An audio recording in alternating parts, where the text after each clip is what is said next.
Toyota has unveiled the upcoming Innova EV at the outgoing Indonesian International Auto Show. The concept EV model did showcase a near production state, and the overall styling does not stray away from the badge's original design. However, Toyota is yet to officially launch the new electric MPV, and the official details are yet to be confirmed.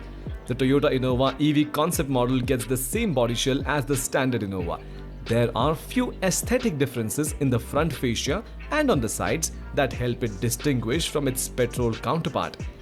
The Innova EV also gets a completely shut-off front grille design. The LED headlights on both ends are the same as their petrol counterpart. There is a tiny slit at the bottom that acts as an air damper in the front bumper, which again houses the vertically-slat LED fog lamps at both ends.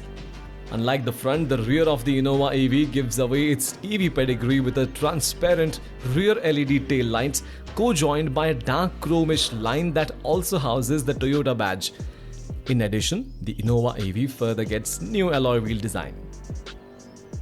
The cabin of the Toyota Innova EV is also a familiar space. The same dashboard design with its fox wooden insert design and the same 3-spoke steering wheel mounted are instant reminders of the original petrol model. The semi-digital instrument panel will be updated with a large MID that shows information about the range, etc. The infotainment screen might remain the same 7-inch unit instead of the updated 9-inch unit. It will also display the battery level, speed and other range-related information. Toyota is yet to reveal any details about the powertrain of the Innova EV concept. We can expect those details to be out in the public in the upcoming months. Toyota is yet to make any announcement regarding the Innova EV's availability. Considering that it is a concept vehicle, it may not enter production, but some of its features and technologies may debut in the future Innova EV.